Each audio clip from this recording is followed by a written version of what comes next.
Hello friends, welcome to English is easy with Vishal. तो आज मैं आपको रॉबर्ट फ्रॉस्ट की लिखी हुई पोएम ब्रिचेस के बारे में बताऊंगा।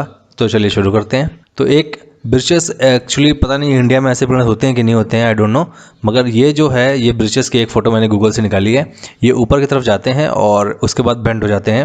ये लगभग किसी भी डायरेक्शन में जा रहे हैं और लीफ नहीं है, ठंडी में सर्वाइव कर जाते हैं और बच्चे कई बार इस पर चढ़ते हैं और उसके बाद ऐसे झूलते हैं इस पर आके। तो this is visual image of breaches. Actually अगर हम लोग ने देखा नहीं होगा तो हम लोग इमेजिन नहीं कर पाएंगे कि पोइट किसके बारे में बात कर रहा है। तो मैंने इस पिक्चर को डालना जरूरी समझा। तो चलिए शुरू करते हैं line by line. Let's start. When I see birches bend to left and right across the lines of straighter darker trees. Okay, तो जब मैं देखता हूँ क्या कि ब्रिचेस बेंड हो गई है, लेफ्ट राइट किसी भी डायरेक्शन में क्या हो गई, ये पेड़ है और उसके हर तरफ क्या हो गई, बेंड हो गई है। I like to think some boy's been swinging them. तो मैं ये सोचता हूँ, उम्मीद करता हूँ कि कोई बॉय आएगा और इसके ऊपर क्या करेगा, स्विंग करेगा, झूला झूलेगा लटक के। But swinging doesn't bend them down to stay as ice storms do. तो कह रहा है मगर इनके झूलने से पेड़ पे इतना डैमेज नहीं होता, ठीक है। उनकी जो ब्रांचेस है वो टूट नहीं जाती हैं बच्चे जब उस पर झूलते हैं, जितना कि आइस स्टॉर्म्स उनको डैमेज पहुंचाता है। मतलब जब एक बर्फीला तूफान आ जाता है तो वो ज़्यादा डैमेज पहुंचा देता है, वो उनकी डालों को क्या कर देता है और ज़्यादा झुका देता है, डैमेज पहुंचाता है। बच्चों को झूलने से उस पर कोई फ़र्क नहीं पड़ता। Often you must have seen them loaded with ice Sunny winter morning after rain. तो कभी कभी आप जब सनी विंटर मॉर्निंग में बाहर निकलेंगे तो आप उनको देखेंगे कि they are just loaded with rain. Okay, तो मतलब ये आइस स्टॉर्म्स की बात कर रहे हैं यहाँ पे। They click upon themselves as the breeze rises. तो कह रहा है कि क्लिक मीन्स क्लैश होता है, जो टकराते हैं आपस में जब हवा बहती है तो दे क्लैश दमसेल्व्स। ओके, एक दूसरे पे टकराते हैं। And turn many coloured stir cracks and crazes their enamel. अच्छा, अब देखिए यहाँ पे क्या कहते हैं। देखिए इनेमल क्या होता है, anything that is hard, glossy, shine करने वाली, ओके, शाइनी। तो ऐसी चीज़ को बोलते, आपने टूथ इनेमल सुना होगा।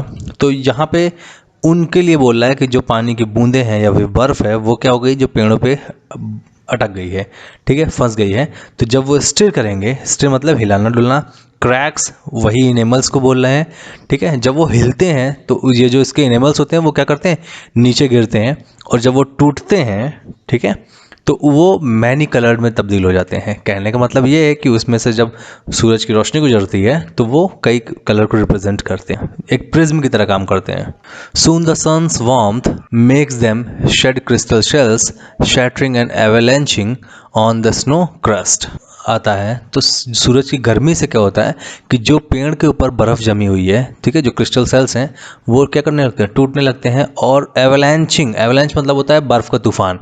तो यहाँ पे वो सेंस ना हो कि थोड़ा सा उससे कम है कि वो धीरे धीरे क्या करने लगते हैं, नीचे आने लगते हैं। ऑन द स्नो क्रस्ट, पेड़ की जो बर्फ़ है वो पेड़ से गिर के ज़मीन पे आने लगती है।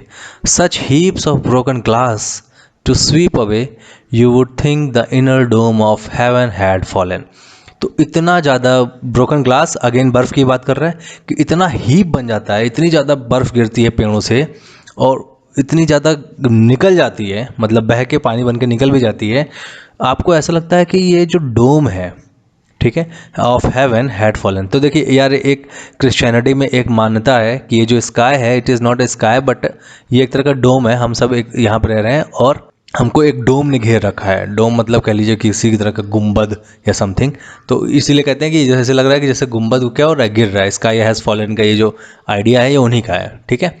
They are dragged to the withered bracken by the load and they seem not to break though once they are bowed as long for long they never right themselves.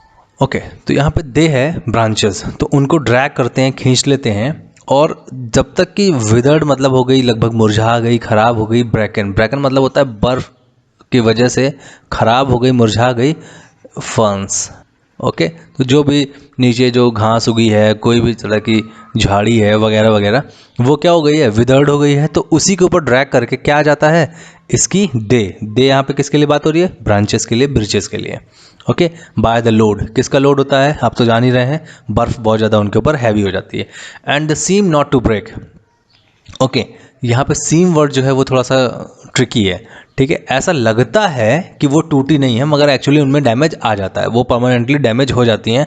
अब वो दोबारा जो है, दो वंस दे आर मूव्ड, एक बार उनको अगर झुका दिया गया इस लोड की वजह से, बर्फ के लोड की वजह से, सो लो फॉर लॉन्ग, तो वो हमेशा के लिए लो हो जाती हैं। दे नेवर राइट देमसेल्व्स, और वो दोबारा से स्ट्रेट खड़ी नहीं हो पाती हैं, वो हमेशा नीचे की तरफ बेंडी हो जाती हैं लोड की वजह से।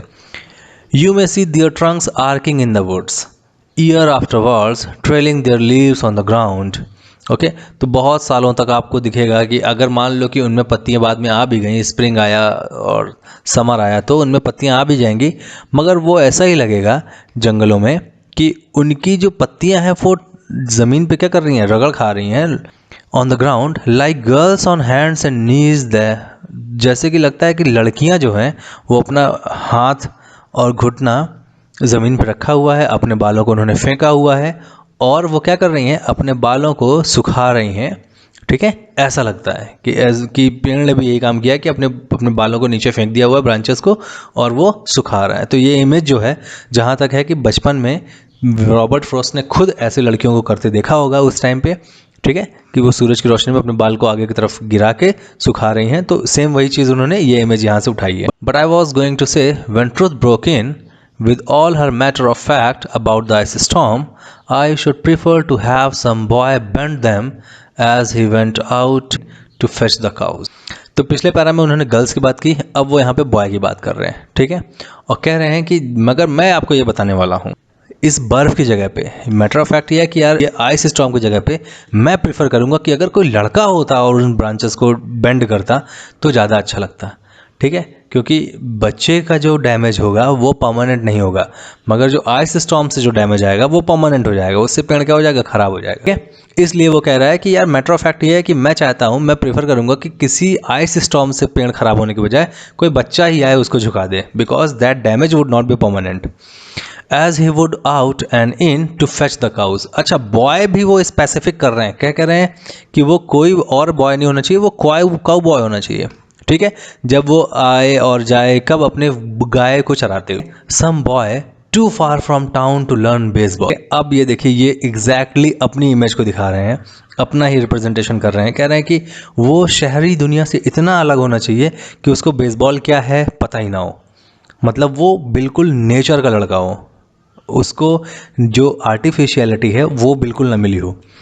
Whose only play was what he found himself, और जिसका सिर्फ यही खेल हो कि जो वो खुद से तराशे, खुद से ढूंढे, ठीक है, जिसकी वो खुद से तलाश करे। समर और विंटर कुड प्ले अलोन, और वो समर और विंटर मतलब कि कहा जाए तो 12 महीने, ऑल सीजन्स वो बंदा खुद से अकेले प्ले कर रहा हो, मतलब कि ये दिखा रहा है उसकी लोनलीनेस को, ये दिखा रहा है कि नेचुरल वर्ल्ड को वो बंदा कैसे एक्सप्लोर कर रहा है, जैसे कि इन्होंने खुद किया हुआ है, और वो जो बच्चा है वो आइसोलेशन में रह रहा हो, ठीक है। तो इस तरह से वो है, और वो बॉय अपने आप को एंटरटेन कर ले, उसको किसी भी दोस्त की, फुटबॉल की, बेसबॉल की, क्रिकेट की ज़रूरत ना पड़े, उसका कोई भी दोस्त ना हो। ये फिगर ऑफ स्पीच को बोलते हैं एल्यूजन, SION, ठीक है। तो वो अपने आप को रिप्रेजेंट कर रहे हैं यहाँ पे। आगे देखते हैं। One by one he subdued his father's trees by riding them down over and over again until he took the stiffness out of them. Okay तो कह रहा है एक एक करके उसने अपने फादर के सारे ट्रीज़ को क्या कर लिया है, उनमें चढ़ चढ़ के अपना बना लिया है, मतलब कि अब वो पेड़ को, सारे के सारे पेड़ पे वो एक बार चढ़ चुका हुआ है और वो उन सब पेड़ को अपना सबड्यू कर चुका है, मतलब कि एक बार उन पे जीत हासिल कर चुका हुआ है, और तब तक कर रहा है जब तक कि वो उनके अंदर से जो स्टिफनेस है, जो खड़े होने की ताकत है, उसको वो कम ना कर देता है, ठीक है। तो मतलब वो उसको सारी की सारी ब्रांचेस को झुका देता है। And not one but hung limp, not one was left for him to conquer, और एक भी लिम्प मतलब यहाँ पे है हाथ पाँव से, पेड़ के हाथ पाँव मतलब कि ब्रांचेज, और तब तक लटकता है कि जब तक एक भी पेड़ की ब्रांच ना बची हो, सारे के सारे पेड़ की सारी ब्रांचेस पे वो कॉन्कर कर चुका है, जीत हासिल कर चुका है, मतलब कि वो इतना चढ़ता है पेड़ों पे कि वो हर एक पेड़ की हर एक ब्रांच पे चढ़ चुका है। All there was to learn about not launching out too soon and so not carrying the tree away clear to the ground. Okay, और बच्चा जो है इस चीज़ को बहुत ही एक्सपर्ट हो गया है क्या करने में। पहली बात तो पेड़ को की डाल को बहुत जल्दी ना छोड़ देने में, ठीक है। मतलब वो ऊपर चली जाएंगी तो वो पूरा का पूरा जहाँ तक उसको चढ़ना होता है वहाँ तक चढ़ता है, पेड़ से वो पेड़ की ब्रांचेस को लेकर नीचे तक आता है, और इतना भी नीचे नहीं ला देता है कि वो हमेशा के लिए क्या हो जाए, ज़मीन पे आ जाए। मतलब वो बहुत जल्दी लॉन्च भी नहीं कर देता है और इतना भी नीचे नहीं कैरी करता है कि वो टूट ही जाए, ठीक है। तो उसको वो एक्सपर्ट हो गया है इस काम को करने में कि पेड़ की डाल को झुकाना है और फिर उसके बाद छोड़ देना। He always kept his poise to the top branches, और उसके बाद वो क्या करता है, ज़्यादातर उसका कोशिश किस पे होती है, टॉप ब्रांचेस पे जाने की। Climbing carefully with same pains you use to fill a cup up to the brim and even above the brim. तो देखिए एक कप है यहाँ पे, ठीक है, तो इसको आपको फिल करना है, तो आप ये सोचते हो कि बिल्कुल भी पानी गिरे ना उससे, तो सेम वही चीज़ है, आप बैलेंस बना के चलते हो। तो वही बच्चा यहाँ पे भी कर रहा है कि वो पेड़ पे चढ़ने की कोशिश करता है, टॉप ब्रांचेस पे चढ़ने की कोशिश करता है, और उतना ही तकलीफ सहता है जितना कि आप एक कप को भर रहे हो बिल्कुल उसकी एज तक, उसकी ब्रिम तक आने में, जो उसका जो लास्ट किनारा है यहाँ तक फिल करने में आप जितना कर रहे हो। इवन अबाउ द ब्रिम, मतलब इतना ऊपर कर दे रहे हो कि बस आप टपका कि आप टपका। लड़का भी इतना ही एक्सपर्ट हो गया, वो ब्रांचेस टूटने नहीं देता है मगर वो ब्रांचेस को नीचे ले आता है। Okay, I hope you understand. Then he flung outward feet first with a kicking his way down through the air to the ground. Okay, फिर उसके बाद वो पेड़ की डाल से लटक जाता है नीचे की तरफ, उसका पाँव नीचे, फीट उसके नीचे रहते हैं, और फिर वो नीचे लटकता है और फिर वो डाल छोड़ देता है। तो डाल क्या होती है, वो ज़मीन पे टच करती है या फिर उसके पाँव उसको ज़मीन को टच करते हैं, और फिर उसके बाद वो सीधे क्या हो जाती है, हवा में चली जाती है, ठीक है। और बच्चा क्या होता है, नीचे आ जाता है। So was I my self a swinger of branches. अब यहाँ पे पहली बार उसने कहा कि वो लड़का कोई और नहीं था, मैं था, मतलब कि वो अपने आप को ही एक बार पीछे जाके फ्लैशबैक में देख रहे हैं। And so I dream of going back to be. तो अगर वो नहीं जा सकता हूँ तो एटलीस्ट मैं ड्रीम तो कर सकता हूँ कि हाँ एक बार काश मैं फिर से लड़का बन जाऊँ और मैं इन्हीं ब्रिचेस पे, इनकी ब्रांचेस पे लटकूँ झूलूँ। It's when I weary of the considerations. Okay, ये तब की बात है जब मैं परेशान हो गया हूँ, किस चीज़ से, कंसिडरेशन से, मतलब कि कह लीजिए यहाँ पे यार रिस्पॉन्सिबिलिटीज़। ओके, मैं उससे परेशान हो गया हूँ। And life too much like a pathless would wear your face Burns and tickles with the cobwebs broken. पहली बात तो यहाँ पे क्या बोला, वुड, तो ऐसा लग रहा है कि जैसे ज़िंदगी क्या हो गई है, एक ऐसा जंगल जिसमें कि रास्ता ना समझ में आ रहा हो, ठीक है। और फिर आगे ही इसी चीज़ को कह रहा है कि जो बर्न्स और टिकल्स आते हैं, तो ये है यार लाइफ की डिफ़िकल्टीज़। तो कह रहा है कि जैसे आप जंगल पे चल रहे हो, ठीक है, तो आपके चेहरे पे बहुत सारे झाड़ियाँ लड़ेंगी, पेड़ लड़ेंगे, कांटे लड़ जाएंगे, ठीक है, और तो और कई मकड़ियों ने जाले बनाए होते हैं तो वो भी आपके चेहरे पे लड़ेंगे, ठीक है। ये क्या है, उस पाथ पे चलते वक्त की प्रॉब्लम्स, मतलब कि लाइफ में चलते हुए जो प्रॉब्लम्स आती है उसको वो कंपेयर कर रहा है। देखिए यहाँ पे उसने लाइक लगा के सिमली दिया अगर देखा जाए, और यहाँ पे वो उस क्या कर रहा है, उस जो कंपैरिजन है उसको वो एक्सटेंड कर रहा है। तो this is somewhat extended metaphor broken across it and one eye is weeping from a twig having lashed across it। और एक आंख से आपके पानी गिर रहा है क्योंकि एक कोई झाड़ी थी वो आपकी आंखों में आके टकरा गई थी। ये दिखा रहा है किसी सबसे ज़्यादा झटके को जो आपने अपनी लाइफ में झेला हो। I would like to get away from earth a while and then come back to it begin over। तो उसको एक तरह की वेकेशन टाइप चाहिए, जो लाइफ वो अभी जी रहा है, जैसे कि बताया मैंने कि वो बुढ़ा हो चुका हुआ है, वो एक बार फिर से बच्चा बनना चाहता है, तो एक बार वो उसको वेकेशन चाहिए इन सब चीज़ों से। Okay, may no fate wilfully misunderstand me half grant what I wish snatch me away not to return.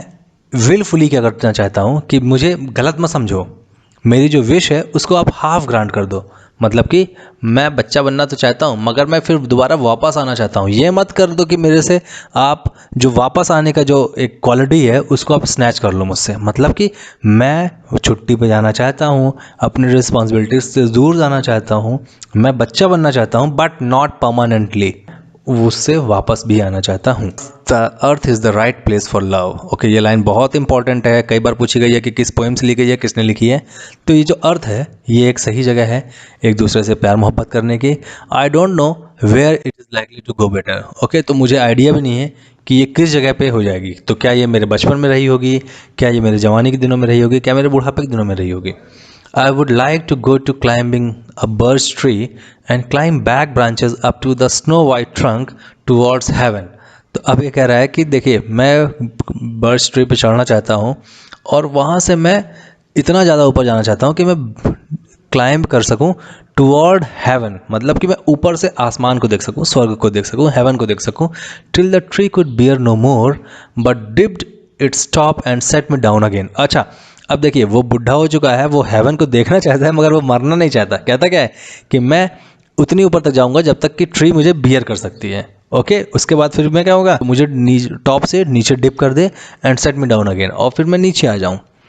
That would be good both going and coming back. तो जाना और चले आना ही अच्छा है, ठीक है। मतलब कि आप किसी जगह पे स्टैग्नेशन ना ले लो अपनी लाइफ में, आगे बढ़ने की कोशिश करते रहो। One could do worse than being a swinger of branches. Okay, तो कह रहा है कि एक स्विंगर बन जाए ज़्यादा अच्छा है बजाय कुछ और बुरा करने से, ठीक है। तो ये वो अपने लिए ही बोल रहे हैं फिर से कि इससे अच्छा है कि आप एक स्विंगर बन जाओ बजाय कोई और गलत काम करो, ठीक है।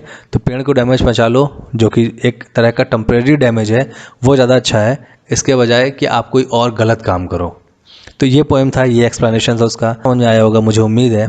Thank you so much, God bless you all.